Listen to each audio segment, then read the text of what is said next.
What's up, everybody? Hope you guys are doing well. And I haven't done a video like this in quite some time, but I did say at the beginning of the year that I wanted to do a video review of every major 2023 release that I played and beat. So here we are. And I finally have a new game to review, a new game to discuss. It was a release that I wasn't really geared up on. I didn't even know they were making another Baldur's Gate until like a month before the game came out. And I didn't really have any interest in playing it. I didn't have an interest in it a week before it came out. I didn't have an interest in it even 3 days before it came out. And then suddenly everyone was saying, oh, the game's amazing. The game is one of the best games made in the last several years. The game is putting all these other recent AAA video game releases to shame with how it's doing things. And I still wasn't really that interested in playing it, but then my friend said he wanted to play it, and he got it, and he loved it, and then he wanted to play it with me, and I was like, okay, let's play it. And as of just a couple nights ago, I have now beaten this game. It took a long time. It was a very long game, very, very challenging task to get through in some parts as well. So, very robust experience, I can say that. And now I'm going to go ahead and review it. So, let's talk about Baldur's Gate 3. To set the stage here, this is the first Baldur's Gate game I've ever played. That's part of the reason why I wasn't hyped on a new one, because I hadn't played the old ones. And it's also the first game that plays like this that I've ever played. Not that I think there are a ton of games like this, but basically trying to distill the Dungeons and Dragons experience in video game form. Although, playing through this game, it really occurred to me that most video games that are considered like RPGs are basically Dungeons and Dragons with buffers between the gameplay and the player to make it easier and more, I would say, more simpler. Let's put it like that, simpler to grasp and understand. What Baldur's Gate 3 did, the best way I can put it, is that it takes those buffers and rips them out and just says straight up, you're playing Dungeons and Dragons. You're going to have a narrator narrating pretty much everything that you do. You're going to have constant checks on things like strength, on things like persuasion, and things like dexterity that affect whether or not you do things. And if you don't succeed on those skill rolls, then you're just not going to be able to do a certain thing. And there's no obligation on our part to say, oh, we have to make this thing accessible for all players and all experiences. No. If you play as a character who is really dumb, if the character you create is just stupid, then he's not going to be able to pass very many wisdom checks, and that's a whole part of the game that in that run you cannot access. So it's, to me, that's what defines Baldur's Gate 3. It is a very pure D&D experience. It is literally like you're playing Dungeons and Dragons just on your computer with NPCs mostly. And if you have a friend that you're playing with, then of course, it's like you're playing, it's like the computer is the dungeon master and you and your friends are the players. And I've never played anything like that before, and I was very impressed. I think this is a great game. I think that objectively speaking, it is the best game of the year so far. It's not my favorite, but there is so much that is commendable in the way this game was designed and built and released that I think it just has to be game of the year. I don't know if it will win it, but I kind of feel like if it doesn't win, that's kind of a sad statement on where video games are right now. And what I mean by that is this is a game that released in an excellent state. There was so much good stuff in this game. There were bugs. Of course there were bugs. I personally had crashers. My game crashed probably 4 or 5 times during my playthrough. But the game was in such an insanely playable, solid, and stable state overall when it released that it makes you wonder if Baldur's Gate 3 was able to release in this state, what excuse do these other games have? How does Jedi Survivor release in the state that it did, where it was almost unplayable and was never really got to a point of great playability if Baldur's Gate 3 can do this. Because this is a massive game. This game has so many different locations you can go to. There are thousands of NPCs. You can talk to all of them. Some of them don't have much to say, but so many of them have interactions you can have with them, and the way in which you interact with them can affect the way in which they interact with you later. There are random chance encounters or unlikely encounters. It's almost like, in that regard, it's almost like playing Red Dead Redemption 2, which is another excellent game. Now, that game plays completely differently, but that's another example of a game that runs and works incredibly well despite being massive and complicated. This game is massive and complicated in its scope, and despite that, the game didn't release in a bad state. It didn't release with huge parts of the game being inaccessible. It didn't release with game-breaking glitches and bugs beyond, very, very minor things, like, mostly visual things, or sometimes you don't load into your save right, so you have to restart the game. Oh well, boo-hoo. Welcome to pretty much any video game ever. Um, it's just such an impressive work of art, really. And if you believe that video games are art, then this is a piece of art that a studio has put a ton of work into. And whether or not I liked this game, I would still be tremendously impressed, because we live in a world right now where games usually don't launch like this. Like I said, Jedi Survivor was a great example. Hogwarts Legacy didn't run well on PC. Um, I had issues with the the Dead Space remake on PC. We see issues like this all the time. You see games like Redfall, you see games like Gollum, and obviously those are the really bad games, but that's what happens in the industry right now. It just is.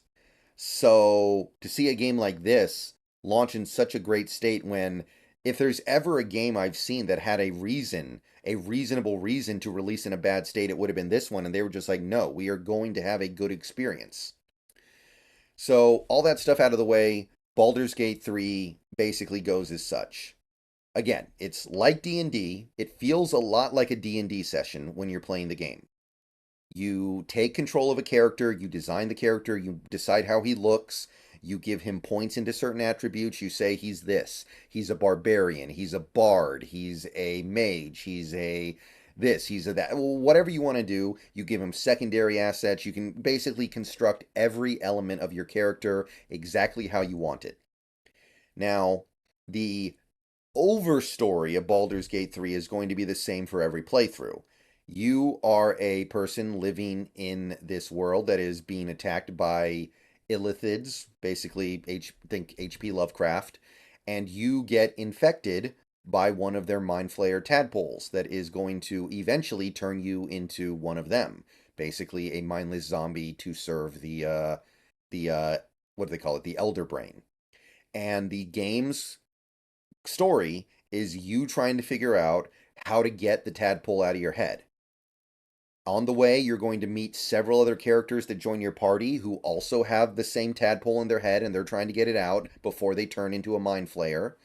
And on your journey to try to save yourself and what eventually becomes your party, you encounter countless things. And here's where the game gets different in every playthrough. I played through this game once. There is no doubt in my mind that there is a ton of stuff in this game that I missed. There is so much stuff going on. I didn't have the time, and I didn't really have the means to access all of it. Now, some of it is dictated by your character. If you have a very stupid character, you're not going to be able to do some wisdom checks, and that's going to mean you can't do certain things in the game. But whatever you do with your character, there's going to be something that you're able to. There's going to, well, not just something, there's going to be a lot of somethings that you're going to be able to execute. So it's not a circumstance where if your character doesn't have X, Y, and Z, then the game is going to be really boring for you, and you're barely going to be able to get through, and half the side quests are going to be cut off to you. No, nothing like that. But the little decisions that you make on the way, which way you go, which characters you put in your party, who you talk to, how you talk to them, this interaction, that interaction, it completely transforms your exact experience. Everybody who plays through this game is ultimately trying to get the Mind Flayer tadpole out of their head, but the way in which you experience the world is going to be radically different for pretty much everybody that plays this game. I think you could play through this game 50 times and have pretty different experiences every single time. There are going to be recurring elements in every playthrough, but the side quests that you do, the character interactions you have, the relationships you have with those characters are going to morph dramatically. And there's also the stuff that changes by luck, because there are hundreds of times in this game where you have to do a dice roll in order to pass a challenge. It can be a persuasion of another character, it can be an unlocking of a door, it can be a disarming of a trap, it can be an insightfulness check to read into somebody's body language and facial expressions to see what they're thinking and how they're feeling. If you pass those checks, there are certain things you're going to be able to do, and if you don't pass those checks, then you're not going to be able to do those things. So, because of these elements, the build plus the luck, every single playthrough cannot help but be pretty different than your previous playthrough.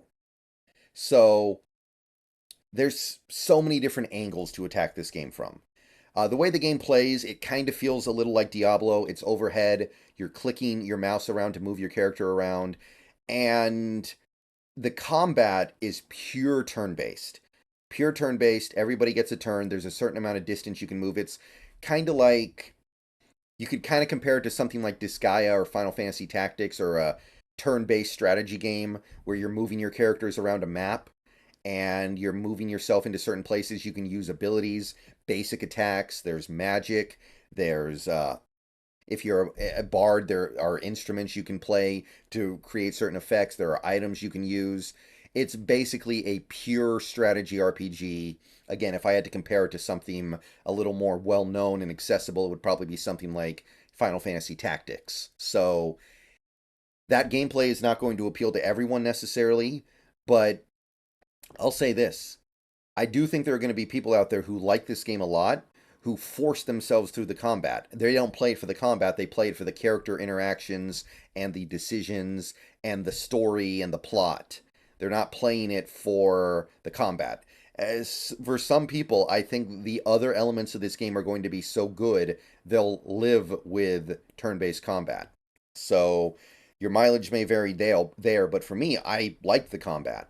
Now, your class, I will say this. I chose to be a barbarian because it was my first time through, so the gameplay was very simple.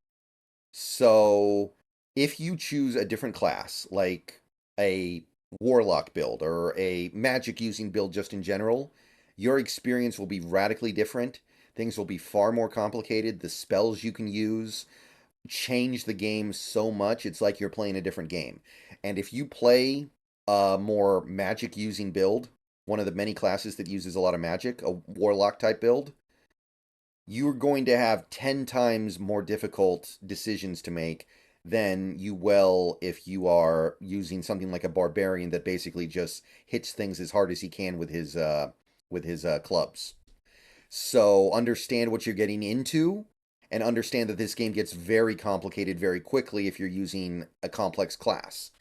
But that variety is also another thing that just makes this game so good. Every experience is different because look at how radically I can change the gameplay just from going from a physical barbarian to a magic wielding warlock. The meter of the game, the pacing of the game is basically you encounter these characters who end up becoming your party members. There's a goblin, there's a part elf human, there's a demon lady, there's a demon hunter. There are all these different characters. They all have heavily varying personalities. They have very in-depth and complex interactions with the other characters, including you. There are probably dozens of hours of conversation you can have with all of them. The voice acting is really good, and you can really get into the lives and the personalities of these characters on a very deep level if you play through it. You can romance. Sometimes the romance stuff is a little bit weird. Sometimes it's very frustrating to deal with the romance element because there are going to be characters who want you to romance them, and if you don't, they don't like you anymore. and it becomes a lot harder to it's really hard to just be friends with some of these characters. I'll say that. I don't love that, but that's something that can probably be fixed at some point. And it's more than worth it when you take a look at all the strong elements of this game, all of the good things that are going on here. And obviously, you're going to have characters that you like to interact with more than others. You're going to have characters who are in your party who, of course, you're going to interact with more. Who you have in your party affects your experience as well. And I mean, everything I just said strongly indicates this is a very long game, and it is. I will say this, there is padding in Act 3. Honestly, most of Act 3 is just random side quests that you can choose to do or not do, and then at a certain point you can just go fight the Elder Brain. So Act 3 is very, very robust, but it's probably the weakest of the three acts because it doesn't feel like the main story's moving anymore. It's just waiting for you to go fight the Elder Brain. So you can still do side quest stuff, and the side quest stuff is still good. You can resolve various characters and the challenges they're having. Like, oh, this character has this issue, help them resolve it. This character has this concern, help them resolve it. This character has this going on with this character, figure that out. There's great stuff throughout the whole game in that regard. And again, I played this game, my playthrough may have topped 100 hours. I don't know if it did, but it may have. There's a ton I did not do. There's so much more to experience in this game, even after beating it to that degree. So, yeah, this was unlike anything else that I've ever played. This was unlike anything else that I've ever experienced. And while this is not my favorite kind of game, it is very good and very impressive. And it's really made me think about other games that I played somewhat differently. Games like Fallout, games like Elder Scrolls. Thinking about it, those games are basically trying to be D&D. They just put these buffers between the game and the player. And while that does make it easier, that also makes it less it also makes it feel like you're trying to make it easier for the player. This is a game that decides we're going to make it hard for you and you're just going to have to figure it out. So, again, objectively speaking, I think this game should clearly be game of the year for all the reasons I stated. Not only is it a great game, not only is it fun, it's robust, it's long, it's really well made. There's so much complexity to it. Like, there's no way I can say that Resident Evil 4 Remake should be the game of the year over it, even though I enjoyed Resident Evil 4 Remake more than this, probably. This game is just way more impressive, and we need more games like this, especially with the way the industry is going right now. I'm not even kidding. There are probably other game developers out there that are mad that Baldur's Gate 3 was made because it makes them look so bad. So, if I were to rate this game, I'd give it like an 8.9 out of 10.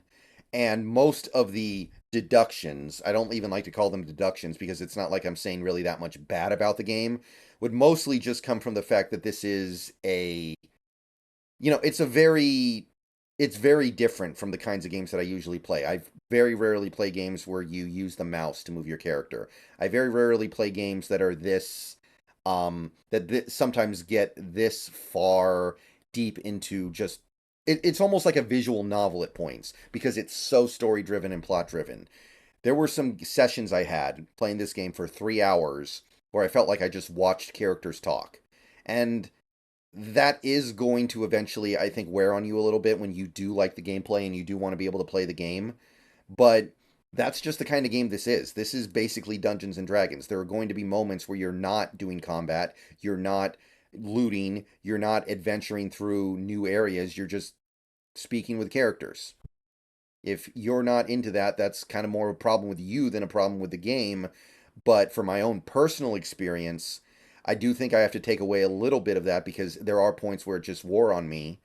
But yeah, I'd give it an 8.9, but if I'm being objective, this game is probably even better than that. This game is probably even beyond that. This game is very close to a 10. So little goes wrong throughout this game. The glitches really don't matter that much. The depth of NPC interactions in this game continue to blow me away. Even now that I've finished it and I'm looking back at it and thinking about the flexibility that the world has, it's crazy. It's crazy that a game this good got released. And I'm very excited to see what this studio does next, but those are my thoughts on Baldur's Gate 3. Great game, very impressive. Play it if that kind of game is something that appeals to you. See you guys later. More reviews coming, but for now, that's it.